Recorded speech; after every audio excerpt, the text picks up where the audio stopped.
इस 21 साल के लड़के को एक ऐसी जेल में लाया जाता है जहां कानून नहीं सिर्फ ताकत चलती है, जहां हर कैदी खून से अपनी पहचान बनाता है। जेल के अंदर आते ही सब कैदी उसकी जान के दुश्मन बन जाते हैं, लेकिन उन्हें क्या पता था कि जिस लड़के से वो पंगा ले रहे हैं वो असल में उन सब का बाप निकलने वाला है। तो कहानी की शुरुआत में हमें एक पुलिस वैन दिखाई जाती है जो कुछ कैदियों को लेकर सीधा चाइना की एक जेल में पहुंचती है। इस जेल में कोई आम कैदी नहीं रहते, बल्कि ऐसे ऐसे कैदी रहते हैं जो सबसे खतरनाक क्रिमिनल्स होते हैं। जो कोई भी कैदी उनके सामने कमजोर दिखता है वो उसे जान से मार डालते हैं। और आज भी कुछ कैदी इस जेल में लाए जाते हैं, जिनमें एक 21 साल का कम उम्र कैदी रिकी भी शामिल था। उसे इस जेल में इसलिए लाया गया क्योंकि उसने एक आदमी को बेरहमी से मार डाला था। रिकी को इस जेल में पूरे 10 साल की सजा सुनाई गई थी, लेकिन उसकी उम्र कम होने की वजह से उसे इस जेल में पूरे 5 साल बिताने थे। जैसे ही रिकी मेटल डिटेक्टर से गुजरता है, वहाँ रेड अलर्ट आना शुरू हो जाता है, जिसे देखकर गार्ड्स उसे रोककर उसकी चेकिंग करने लगते हैं। यहाँ चेक करने के बाद भी उन्हें रिकी के पास से कुछ भी नहीं मिलता, लेकिन मेटल डिटेक्टर अभी भी बार बार दिखा रहा था कि उसके पास कोई तो लोहे की चीज मौजूद है। इसलिए वो गार्ड्स उसे एक एक्सरे मशीन के पास ले जाते हैं। जैसे ही मशीन चालू होती है तो वहाँ उसके सीने पर एक नहीं बल्कि पूरी की पूरी 5 गोलियां फंसी हुई थीं, और इन्हीं गोलियों को मशीन डिटेक्ट कर रही थी। ये देखकर वहाँ मौजूद गार्ड्स एकदम से चौंक जाते हैं कि भला ऐसे कैसे हो सकता है कि एक आम इंसान के सीने के अंदर 5 गोलियां फंसी हों, लेकिन फिर भी वो बिल्कुल सही सलामत खड़ा हो। वो गार्ड उससे कहता है कि तुमने इन गोलियों को निकलवाया क्यों नहीं। आगे से रिकी उसे बताता है कि ये गोलियां मेरी बॉडी के लिए एक पावर है, इसलिए मैंने इन्हें नहीं निकाला। फिर हमें दिखाया जाता है कि यह जेल असल में 4 अलग अलग ब्लॉक्स में बटी हुई है, और हर ब्लॉक पर एक खतरनाक कैदी का राज होता है। ये चारों अपने अपने हिस्से के बादशाह होते हैं, जो चाहे करते हैं, जिसे चाहे सजा देते हैं। हर सेल का लीडर अपने इलाके में किसी को सांस भी अपनी मर्जी से लेने नहीं देता, और जेल का हर एक कोना डर, खून और जुल्म से भरा हुआ है। सुबह होते ही सब अपने कामों में लगे हुए थे। तभी वहाँ एक कैदी आता है जिसका नाम सैमुअल था, जो वेस्ट ब्लॉक का लीडर था। वह आते ही वहाँ एक बूढ़े कैदी विंग को पीटने लगता है, क्योंकि उसने उसका कहना नहीं माना था, इसलिए वह उसे वहाँ पीट डालता है। दरअसल ये आदमी अपनी पूरी जिंदगी इस जेल में बिता चुका था, और उसे इस जेल से बाहर जाने की कोई भी उम्मीद नहीं नजर आ रही थी, क्योंकि उसे पता था कि वो इन जालिम और बेरहम कैदियों के बीच ज्यादा देर तक जिंदा नहीं बच पाएगा। इसलिए उसने जेल में ही एक छोटा सा खिलौना अपने बेटे के लिए बनाया, ताकि वो अपने बेटे को एक आखिरी तोहफा दे सके। लेकिन इसी दौरान वो खिलौना सैमुअल उठा लेता है। वो बूढ़ा कैदी अपना खिलौना उससे वापस मांगता है, क्योंकि ये खिलौना उसने अपने बेटे के लिए बहुत मेहनत से बनाया था। लेकिन तभी सैमुअल वो खिलौना उसके सर पर दे मारता है, जिससे वो नीचे जा गिरता है और उसके खिलौने के टुकड़े टुकड़े हो जाते हैं। सैमुअल उसे धमकी देता है कि अगर आज के बाद मुझसे पंगा लिया तो जान से मार डालूंगा। यहाँ वो बूढ़ा उसके ताने सुन सुनकर पूरी तरह तंग आ चुका था, और अब उसके दिल में सैमुअल के लिए एक बदले की आग भड़क उठती है। इसलिए वो खिलौने का टूटा हुआ टुकड़ा उठाकर उसकी तरफ भागता है, लेकिन सैमुअल का चमचा उसके आगे अपनी टांग अड़ा देता है, और मौके पर ही सैमुअल वो खिलौना उठाकर जोर से उसके मुंह पर दे मारता है, जिससे वो वहीं तड़पने लगता है। उसकी दर्दनाक चीखें सुनकर गार्ड वहां आ जाता है, लेकिन इससे पहले कि वो गार्ड उसे उन दरिंदों से बचाता, वो उल्टा उन्हें उसे और पीटने के लिए कहकर चला जाता है। सैमुअल अपने चमचों के साथ दिलेरी से आगे जा ही रहा था, तभी रिकी आकर उसके पैर पर लात दे मारता है, जिससे उसका मुंह सीधा नीचे पड़ी नुकीली कीलों के आर पार हो जाता है, और वो कीलों की लकड़ उसकी आंख फोड़कर रख देती है। इसी दौरान उसका चमचा आकर रिकी पर हमला करने ही वाला था, लेकिन जब रिकी ने उसकी तरफ घूर कर देखा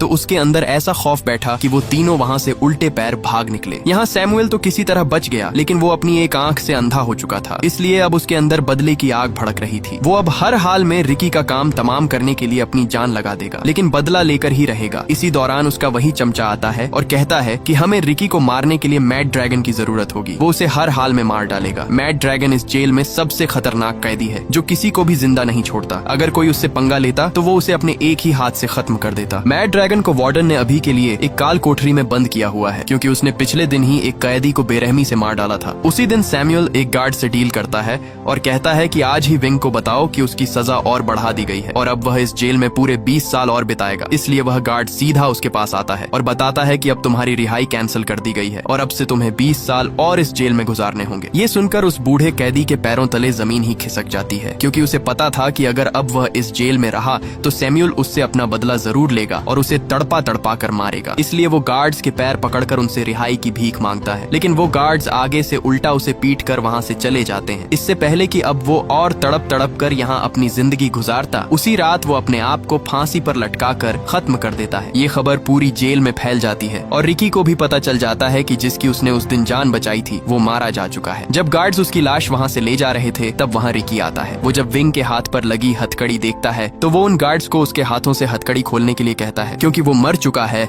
अब तो उसे आजाद कर दो। तभी रिकी उसकी हथकड़ी को वहाँ आसानी से तोड़ डालता है। ये देखकर वो गार्ड्स हैरान रह जाते हैं कि इतनी मजबूत हथकड़ी कोई आम इंसान कैसे तोड़ सकता है। रिकी विंग का वही खिलौना निकालता है जो उस दिन सैमुअल ने तोड़ा था और जिसे रिकी ने ठीक कर दिया था। वो उस खिलौने को उसकी बॉडी पर रख देता है ताकि उसे थोड़ा सा सुकून मिल सके। अब विंग को मरता देखकर उसका दिल अंदर से टूट जाता है और एक बार फिर से रिकी के अंदर बदले की आग भड़क जाती है और अब वो सैमुअल से विंग का बदला लेकर ही रहेगा। अगली सुबह सब कैदी नहाने के लिए आते हैं। जब रिकी नहा रहा था तब वहाँ सैमुअल आकर उसे घूर घूर कर देखने लगता है और इसी दौरान वहाँ वो सांड कैदी मैड ड्रैगन आ जाता है। वो सीधा आकर उसके मुंह पर मुक्का दे मारता है और रिकी गुब्बारे की तरह उछलता हुआ एक कोने पर जा गिरता है। लेकिन आगे से रिकी भी एक तूफान की तरह उठ खड़ा होता है और उसके पेट पर इतने जोर का मुक्का मारता है कि उसका पेट अंदर से फटकर बाहर आ जाता है और वो मौके पर ही मारा जाता है। ये देखकर सैमुअल एक कील को लेकर सीधा रिकी के हाथ के अंदर घुसा देता है, लेकिन आगे से रिकी भी उसकी सब उंगलियों को एक तीली की तरह तोड़ देता है। अब रिकी का बदला लेने का वक्त आ चुका था और वो मौके का फायदा उठाकर एक मुक्का सीधा सैमुअल के पेट से आर पार कर देता है और आखिरकार सैमुअल का काम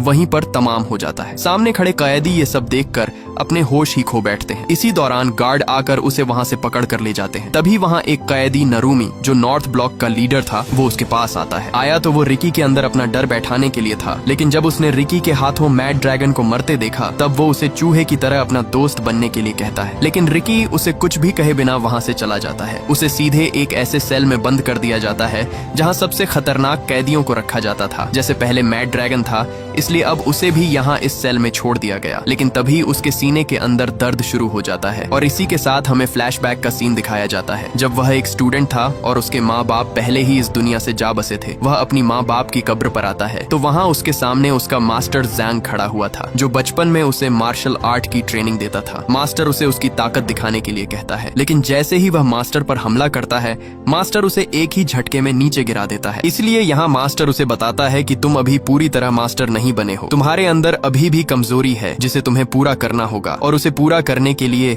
अभी काफी समय लगेगा, तब जाकर तुम एक मजबूत फाइटर बन पाओगे। इसीलिए यह सुनकर रिकी मास्टर के कदमों में जा गिरता है और गिड़गिड़ाकर कहता है कि मुझे हर हाल में मास्टर बनना है, मैं अपनी कमजोरी को दूर करूंगा चाहे कितना भी समय लगे। इसीलिए उसी दिन मास्टर उसे ट्रेनिंग देना शुरू कर देता है और यहाँ मास्टर रिकी से कहता है कि सबसे पहले तुम्हें अपने दिमाग पर कंट्रोल करना होगा, फिर तुम्हें अपने दिमाग से सारा गुस्सा और नफरत बाहर निकालनी होगी। मास्टर उसके सामने एक पत्थर रखकर कहता है कि अपने पूरे दिमाग को कंट्रोल करके इसे तोड़ कर दिखाओ। इसलिए रिकी खुद को काबू करके वहाँ रखे पत्थर को एक कागज की तरह चीर डालता है। ये देखकर मास्टर वहाँ उस पर पत्थरों की बारिश कर देता है। आगे से रिकी भी उन्हें ऐसे चीरता डालता जैसे कोई तूफान हो। आखिर में मास्टर सबसे बड़ा पत्थर उठाकर सीधे उसके सीने पर दे मारता है, लेकिन रिकी उसे भी आसानी से तोड़ देता है। अब यहाँ मास्टर को समझ आ जाती है कि रिकी अपने आप पर पूरी तरह कंट्रोल करना सीख गया है और अब उसे और ट्रेनिंग की जरूरत नहीं है। इसके बाद सीन शिफ्ट होता है और हमें रिकी दिखाया जाता है जो अपने सेल में बैठा था। इसी दौरान वहाँ एक गार्ड आकर उसे कहता है कि तुम्हें असिस्टेंट वार्डन ने बुलाया है, इसलिए उसे सीधे असिस्टेंट वार्डन के पास लाया जाता है जिसका टेबल खाने से भरा पड़ा था। उसका एक हाथ नहीं था, इसलिए उसने अपने हाथ की जगह पर 2 कुंडों वाली हुक लगा रखी थी और खाना भी वह उसी हुक से खा रहा था। वार्डन गार्ड को रिकी की रिपोर्ट पढ़ने को कहता है। गार्ड उसकी रिपोर्ट पढ़कर बताता है कि रिकी एक यतीम था, उसके माँ बाप नहीं थे और वह बचपन से ही अनाथ आश्रम में ही रह रहा था। उसे स्कूल से भी इसलिए निकाल दिया गया था क्योंकि वहाँ भी वह किसी को भी पकड़कर पीटना शुरू कर देता था। इसलिए उसने म्यूजिक कॉलेज में दाखिला लिया जहाँ उसने बांसुरी बजाना सीखा, यहाँ तक कि वह अपनी कम उम्र में ही एक गैंग के साथ मिलकर उसने एक आदमी की जान ले ली। इसलिए उसे यहाँ इस जेल में लाया गया। यह सुनकर वार्डन उसके पास आकर पूछताछ करता है कि तुम्हारे सीने में 5 गोलियां आई कैसे, लेकिन रिकी मुस्कुराते हुए कोई भी जवाब नहीं देता। इसलिए वार्डन उसे एक तस्वीर दिखाता है जो रिकी की दोस्त की थी। रिकी जब उसे लेने के लिए अपना हाथ आगे बढ़ाता है तभी वार्डन उसके हाथ पर वो कुंडों वाली हुक घोंप देता है और लगातार उस पर मुक्कों की बारिश कर देता है। वार्डन उसका मुंह खुलवाने की बहुत कोशिश करता है, लेकिन आगे से रिकी उसके मुंह पर थूक देता है। इसलिए गुस्से में आकर वार्डन उस तस्वीर को कुचल डालता है, जिसे देखकर रिकी का खून खौल उठता है और उसने वहीं पर टेबल के 2 टुकड़े कर दिए। ये देखकर वार्डन बिल्ली की तरह एक कोने में जा छुपा। रिकी उसका मुंह तोड़ने ही वाला था, लेकिन उसने अपने गुस्से को काबू किया और वहाँ से चला गया। रात रिकी अपने सेल में बैठा उसी तस्वीर को देखकर बहुत दुखी था, क्योंकि ये तस्वीर उसकी दोस्त केको की थी, जो पहले दोनों हर दिन अपनी जिंदगी हंसी खुशी गुजारते थे, लेकिन जेल आते ही उसकी जिंदगी एक कुत्ते की तरह होती जा रही है। वो अपने आप को शांत करने के लिए वही बांसुरी बजाता है जो वो अपनी दोस्त के साथ बैठकर बजाता था। लेकिन तभी एक गार्ड आकर उसे बांसुरी बजाने से मना करता है और कहता है कि अगर दोबारा बांसुरी बजाई तो बांसुरी के टुकड़े टुकड़े कर दूंगा। अगले दिन जब सैमुअल का चमचा अपने सेल से बाहर आया तब उसके पीछे कुछ कैदी पड़ जाते हैं, क्योंकि उसी की वजह से विंग अपनी जान से हाथ धो बैठा। अब ये सब उससे विंग का बदला लेना चाहते थे। वो उसे एक नुकीली तलवार से काटने ही वाले थे, लेकिन तभी वहाँ वही कैदी नरूमी आता है। वो उन्हें उसे मारने से मना करता है, क्योंकि अगर उसे मार दिया गया तो तुम सबकी सजा और बढ़ा दी जाएगी, यहाँ तक कि उन्हें सजाए मौत भी हो सकती है। लेकिन वहाँ वोंग नाम का कैदी उस पर गुस्सा होता है और कहता है कि जब हम पर जुल्म होता था तब तुम कहाँ थे? उस वक्त तुमने हमारी मदद क्यों नहीं की? और अब जब हमारी बारी आई तो तुमने इसे जिंदा रहने के लिए क्यों छोड़ दिया? वो उससे कहता है कि हमें इसे जिंदा नहीं छोड़ना चाहिए, हमें इसे मारना ही होगा। ये सुनकर नारुमी गुस्से में आ जाता है और वही नुकीली तलवार लेकर उसका मुंह बीच से काट देता है, जिससे वो वहीं तड़पने लगता है। इधर ऊपर खड़ा वार्डन उसे देखकर बहुत खुश होता है और कहता है कि तुमसे ये उम्मीद नहीं थी, लेकिन अब तुमने मेरा दिल खुश कर दिया है। वार्डन उसके मुंह में नुकीला हुक फंसाकर उसकी जिंदा लाश घसीटता हुआ वहां से ले जाता है। उसी दिन वार्डन नारुमी को अपने पास बुलाता है और एक हथियार देकर कहता है कि जिस तरह तुमने वोंग को मारा है उसी तरह अब तुम्हें रिकी को भी जान से मारना होगा। यह सुन नारुमी सोच में पड़ जाता है, क्योंकि वोंग तो एक आम कैदी था, इसलिए उसने आसानी से मार दिया। लेकिन रिकी कोई आम सा कैदी नहीं है। अगर उसने रिकी से पंगा लिया तो वो उसे मैड ड्रैगन की तरह फाड़ कर रख देगा। लेकिन वार्डन का हुक्म था, इसीलिए वो ये करने के लिए मान जाता है। इसके बाद नारुमी जेल के ग्राउंड में आता है। वहाँ उसने वोंग को जंजीरों से बांधकर एक ढांचे पर लटका रखा था, ताकि उसको तड़पता हुआ देखकर बाकी कैदियों के दिलों में उसका खौफ बढ़ जाए और कोई भी दोबारा उसके खिलाफ खड़े होने की हिम्मत न करे। वहाँ उसकी बॉडी को देखकर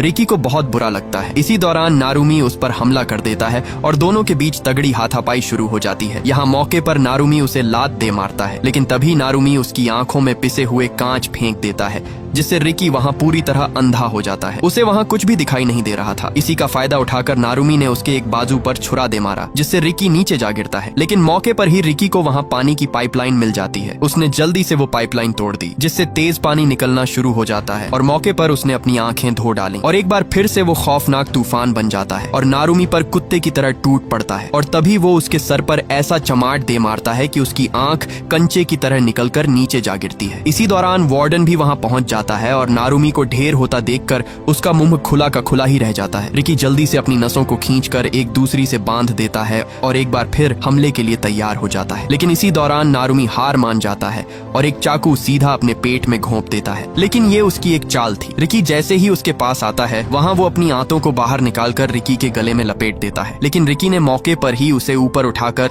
उसके सर पर ऐसा मुक्का दे मारा कि उसके सर की सब हड्डियों का कीमा बन गया और उसका काम वहीं पर तमाम हो जाता है। इसके बाद रिकी वोंग की बॉडी नीचे उतारता है। वो सब उसे उठाने की कोशिश करते हैं, लेकिन तब तक देर हो चुकी थी और वोंग वहाँ अपना दम तोड़ चुका था। इसलिए ये देखकर रिकी सब कैदियों से कहता है कि इस बेकसूर की मौत का जिम्मेदार वार्डन ही है, उसे जान से मार डालो। इसलिए सब कैदी उस पर एक तूफान की तरह भागते हैं और उसे मारने के लिए अपना हल्ला बोल देते हैं। लेकिन तभी वहाँ कोई एक कैदी को पकड़कर उसका सर फोड़ देता है। ये देखकर सब एकदम से चौंक जाते हैं। दरअसल ये तीनों अपने अपने सेल के लीडर थे और अब यही 3 बच गए थे, क्योंकि चौथा कैदी नारुमी मारा जा चुका था। पहले कैदी का नाम चैंग, जो एक लड़की थी, उसमें एक ऐसी ताकत थी जिससे वो एक जगह से दूसरी जगह आसानी से पहुंच जाती थी। दूसरे कैदी का नाम कितामा था और तीसरा कैदी ब्रैंडन था। यहाँ वार्डन रिकी से कहता है कि अगर तुम्हारे अंदर हिम्मत है तो इन तीनों को मार कर दिखाओ। रिकी के सब साथी भी उसे कहते रहे कि इन सबको मार डालो, लेकिन रिकी आगे से कुछ भी नहीं बोलता और सीधा वोंग की लाश को उठाकर वहाँ से जाने लगता है। वार्डन उसे एक ऑफर देता है और कहता है कि मैं तुम्हें नॉर्थ सेल का लीडर बनाना चाहता हूँ, क्योंकि नारुमी मारा जा चुका है, इसलिए अब मैं उसकी जगह तुम्हें रखना चाहता हूँ। मैंने तुम जैसा ताकतवर कैदी आज तक नहीं देखा। लेकिन रिकी आगे से उसे कुछ भी नहीं कहता, क्योंकि वो उसके इशारों पर नाचने वाला सांप बनना नहीं चाहता था। वो अब पूरी तरह टूट चुका था, क्योंकि उसी की वजह से सब उसके साथ ही अपनी जान से हाथ धो बैठे। दूर बैठा एक लड़का जो इस जेल में कैदी था, वो रिकी को देख रहा था। जब रिकी एक पत्ते से धुन बजाता है, तब वो लड़का भी पत्ते से धुन बजाने की कोशिश करता है, लेकिन कई कोशिश के बाद भी वो धुन नहीं बजा पाता। तभी रिकी उसके पास आकर बैठ जाता है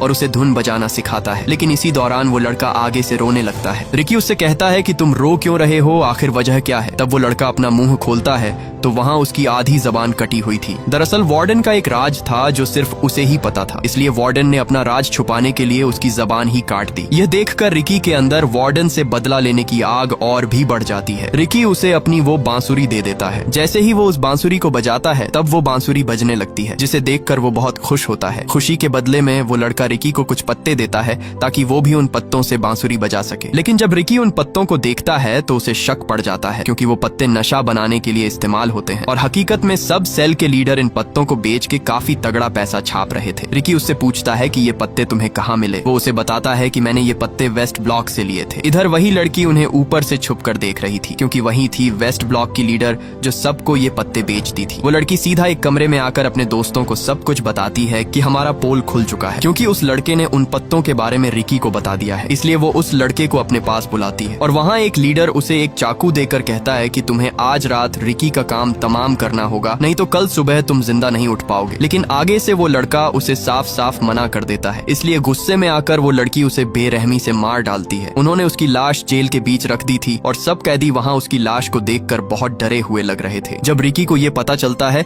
तो वो सीधा उसकी लाश के पास आता है। वहाँ उसकी बॉडी को उन जालिमों ने पीस डाला था। लाश के पास आते ही रिकी को वही बांसुरी पड़ी मिलती है जो उसने उस दिन उस लड़के को दी थी। रिकी अपने साथी को मरता देखकर उसके अंदर गुस्सा उभर आता है। इधर वार्डन को भी उस लड़की के काले करतूत पता चल चुके थे, जिससे वो उस पर बहुत गुस्से होता है। दूसरी तरफ रिकी ने पूरे का पूरा उन पौधों का बाग ही जलाकर राख कर डाला। वो लड़की वहाँ भाग कर आती है, लेकिन तब तक देर हो चुकी थी और उसके सब पौधे जलकर वहाँ राख बन गए थे। रिकी गुस्से से उसे कहता है कि जिस तरह तुमने मेरे साथी को मारा है उसी तरह मैं भी तुम्हें तड़पा तड़पा कर मारूंगा। उन दोनों के बीच लड़ाई शुरू होने ही वाली थी कि तभी वो लड़की गोली की तरह भागकर उसे ऐसा मुक्का दे मारती है। वो उड़ता हुआ सीधा एक दीवार के साथ जा लगता है। इधर जब जेल के अंदर सब कैदियों को पता चलता है कि बाहर आग पूरी तरह फैलती जा रही है, इसलिए सब कैदी मौके का फायदा उठाकर वहाँ से बाहर भागने लगते हैं। सब कैदी अपनी आजादी के लिए उस बिल्डिंग से बाहर नीचे भाग जाते हैं, क्योंकि उनके पास यही एक आखिरी मौका था इस जेल से भागने का। दूसरी तरफ वार्डन को भी सब पता चल जाता है, इसलिए वो उस गार्ड पर बहुत गुस्से होता है। लेकिन तभी एक गार्ड आकर उसे बताता है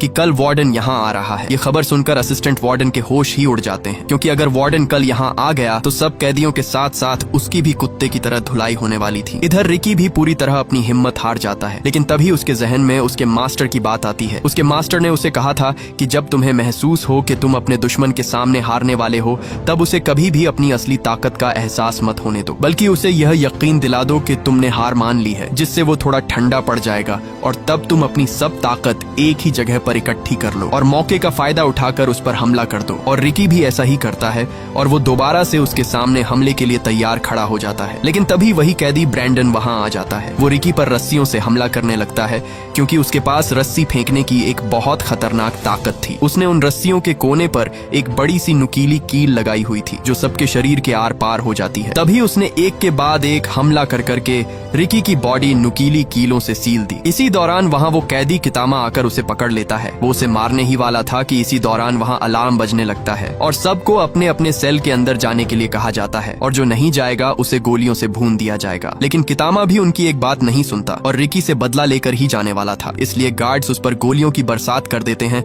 और मौके पर ही वो सब वहाँ से भाग निकलते हैं। कितामा रिकी को एक सेल के अंदर ले आता है। सेल के अंदर आते ही उसका दरवाजा बंद हो जाता है और दोनों तरफ से सीमेंट सेल के अंदर भरने लगता है, जिससे वो दोनों सीमेंट के अंदर पत्थर बनकर मरने वाले थे, क्योंकि ये चाल वार्डन की ही थी। वार्डन किसी भी हाल में रिकी का काम तमाम करना चाहता था, लेकिन रिकी मौके पर ही उसका दरवाजा तोड़कर भाग निकलता है और कितामा को भी बाहर ले आता है। ये देखकर वार्डन हैरान हो जाता है, क्योंकि उसे रिकी से ये उम्मीद नहीं थी कि वो कितामा की मदद करके उसे बाहर निकाल कर ले आया। रिकी वहाँ खड़ा ही था, लेकिन उस पर कितामा और सीमेंट का दबाव होने की वजह से वो दोनों नीचे जा गिरते हैं। उसने अपने गार्ड से कहा कि कल वार्डन आने वाला है और जेल में जो कुछ हुआ उसके सब सबूत मिटा दो। मैं वार्डन के जाने के बाद रिकी को सबक सिखाऊंगा। अगले दिन सब वार्डन के आने के इंतजार में खड़े थे। कई घंटों के इंतजार के बाद भी उन्हें वार्डन का नामो निशान तक नहीं दिखा, इसलिए सब थक हार कर वहीं पर लेट जाते हैं। लेकिन तभी दूर उन्हें वार्डन की गाड़ी आती हुई दिखाई देती है, जिसे देखकर सब वहाँ अलर्ट हो जाते हैं। वार्डन के साथ उसका बेटा भी था। आते ही वार्डन शेंग उसे बताता है कि कल नशीले पत्तों का पूरा बाग रिकी नाम के एक कैदी ने जला डाला। ये सुनकर वार्डन उस पर बहुत गुस्से होता है। इसके बाद शेंग उसे रिकी के पास ले आता है, जहाँ रिकी एक सेल में बंद था और उसकी पूरी बॉडी सीमेंट से जकड़ी हुई थी। लेकिन तभी रिकी ने अपनी बॉडी से सब सीमेंट की परात तोड़ दी और मौके पर ही उसने वार्डन के गले को दबोच लिया, लेकिन इससे पहले वो उसे वहां मार डालता तभी एक दीवार तोड़कर कितामा उस पर हमला कर देता है। कितामा उसके हाथों को जेल की मोटी सलाखों के अंदर दबोच देता है और उस पर लगातार मुक्कों की बारिश कर देता है। एक के बाद एक मुक्का रिकी की कमर तहस नहस कर देता है। रिकी ने उस दिन उसकी जान बचाई, लेकिन उसने उस पर जरा भी रहम नहीं किया। कितामा उसका सर दबाकर फोड़ने ही वाला था, तभी उसने अपनी पावर दिखाई और उसके गले पर ऐसा मुक्का मारा कि उसका गला फट कर बाहर आ गया। मौके पर रिकी ने उसके हाथ पर ऐसा वार किया कि उसकी सब उंगलियां बिखर कर नीचे जा गिरी और कितामा वहीं पर मारा जाता है। ये देखकर वार्डन ने ऊपर से हाइड्रोलिक प्रेस चालू कर दी, जिसे रिकी रोकने की बहुत कोशिश करता है, लेकिन तभी वार्डन उसे एक जोरदार बिजली का झटका दे मारता है, जिससे तड़प कर वो नीचे जा गिरा। वो हाइड्रोलिक प्रेस भी तेजी से उसके ऊपर आ रही थी, लेकिन इसी दौरान वो हाइड्रोलिक प्रेस अचानक ऊपर जाने लगती है। तब हमारे सामने कितामा आता है, जो अभी भी जिंदा था। उसने उस हाइड्रोलिक प्रेस को ऊपर दबा कर रखा हुआ था, क्योंकि उसके दिल में रिकी के लिए रहम आ गया था, क्योंकि रिकी ने भी उस दिन उसकी जान बचाई थी। इसी का फायदा उठाकर रिकी दरवाजा तोड़कर बाहर निकल आता है। वो तुरंत हाइड्रोलिक प्रेस को रोकता है और कितामा को बाहर आने को कहता है, लेकिन कितामा इतना जख्मी हो चुका था कि वो अपने पैर हिला भी नहीं पा रहा था। और यहाँ कितामा अपनी हिम्मत हार जाता है और वो हाइड्रोलिक प्रेस उसे कुचल डालती है। मरते वक्त कितामा से एक फोटो उड़कर आती है। जब रिकी उसे देखता है तो उस तस्वीर में कितामा और उसकी माँ थी। ये देख रिकी वार्डन पर अपना गुस्सा निकालता है, इसलिए वार्डन एक और बटन दबा देता है और रिकी दोबारा से एक गड्ढे में जा गिरता है। इसके बाद रिकी को एक बड़ा सा गड्ढा खोदकर उसे उसके बीच जंजीरों से बांध कर रखा हुआ था। तभी वार्डन वहां आकर कहता है कि सब कैदी एक एक करके रिकी के ऊपर मिट्टी फेंकना शुरू कर दें, लेकिन वहां खड़े 2 कैदी उसे साफ साफ मना कर देते हैं कि हम रिकी पर ये जुल्म नहीं करेंगे। ये देखकर वार्डन उन्हें वहीं पर गोलियों से भुनवा देता है, इसलिए डर की वजह से सब कैदी एक एक करके उस पर मट्टी डालने लगते हैं। तभी वार्डन उससे कहता है कि अगर तुम पूरे 7 दिन तक इस गड्ढे में जिंदा रहे तो तुम्हें हम आजाद कर देंगे। इसी दौरान वार्डन जेंग वहां उस गड्ढे में एक बांस ठोक देता है, ताकि जब उसकी बॉडी नीचे दफनाई जाए तो वो सिर्फ इस बांस से सांस ही ले सकेगा। रात रिकी के सब दोस्त गहरे सदमे में थे, क्योंकि उन्हीं के हाथों उनका साथी गड्ढे में दबा दिया गया। इधर बाहर वही कैदी आते हैं जो ईस्ट और वेस्ट ब्लॉक के लीडर थे। वो वहां उस बांस के अंदर एक चीज फंसा देते हैं ताकि रिकी सांस न ले सके और वो नीचे ही मारा जाए, लेकिन उन दोनों के जाते ही पीछे से रिकी उस बांस को 2 हिस्सों में तोड़ देता है। इसके बाद हमें दिखाया जाता है कि एक दिन उसकी दोस्त केइको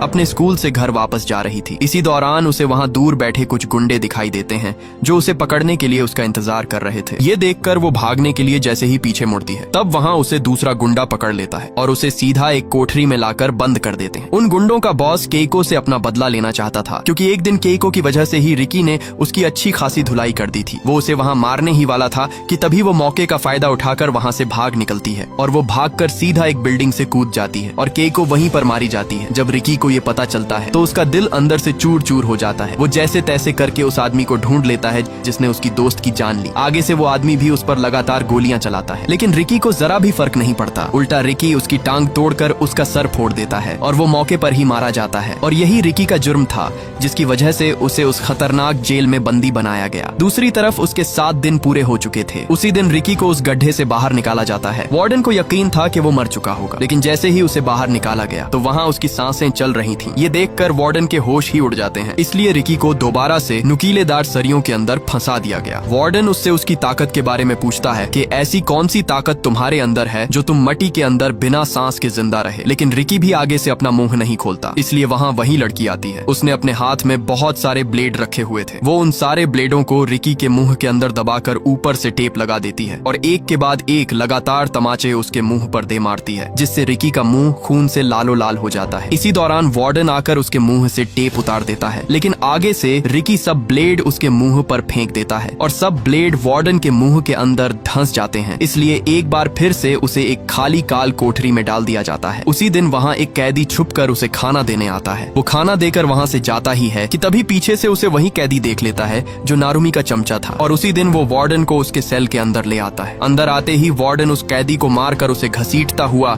सीधा रिकी के सेल के पास आता है, लेकिन जब वो रिकी के सेल के अंदर देखता है तो वहाँ से रिकी गायब था, सिर्फ जंजीर ही पड़े हुए थे। दरअसल रिकी ऊपर छत के साथ चिपका हुआ था। वार्डन जैसे ही अंदर आता है तो वहाँ रिकी मौके पर वार्डन को पीट डालता है। रिकी जब बाहर आकर उस कैदी को देखता है तो वहाँ वो मर चुका था, जिसे देखकर उसका खून खोलने लगता है। ये देखकर वार्डन वहाँ से भागता है, लेकिन नीचे आते ही सब कैदी उसे घेर लेते हैं और इसी दौरान वहाँ सब गार्ड्स और कैदियों के बीच जंग शुरू हो जाती है। इधर वार्डन पूरी जेल की जांच कर रहा था, लेकिन उसे दूसरी तरफ होती जंग के बारे में कोई खबर नहीं थी। इसी दौरान वहाँ एक कैदी ने उसकी पीठ पीछे कुछ उल्टा बोल दिया, जिसे सुनकर वार्डन को हजम नहीं हुआ और उसने बेरहमी से उस कैदी का बाजू बाजू काट डाला ताकि आइंदा कोई भी उसके बारे में ये गलती न करे। इसी दौरान वहाँ रिकी आ जाता है। ये देखकर वार्डन ने तुरंत उस पर गोली चला दी, लेकिन आगे से रिकी ने वार्डन सेंग को आगे कर दिया और गोली सीधा उसे जा लगी, जिससे उस वार्डन का पेट गुब्बारे की तरह फूलकर फट जाता है। इसी दौरान वहाँ वो लड़की पहुंच जाती है। वो रिकी पर हमले पे हमला कर देती है। उसका साथी ब्रैंडन भी रिकी पर नुकीली कीलें फेंकता है, जिससे रिकी वहाँ गर्म उबलते हुए पानी पर जा गिरता है और वो वहाँ बुरी तरह तड़पने लगता है। वो लड़की उस पर अपनी टांग से हमला करती है, लेकिन मौके पर रिकी उसकी टांग को उस उबलते हुए पानी के अंदर घोंप देता है और वहीं पर उसकी वो टांग तोड़ डालता है। ये देखकर ब्रैंडन अपनी जान बचाकर वहाँ से भागता है, लेकिन पीछे से वार्डन उस पर गोली चला देता है और वो भी वहीं पर फट जाता है। यहाँ वार्डन और रिकी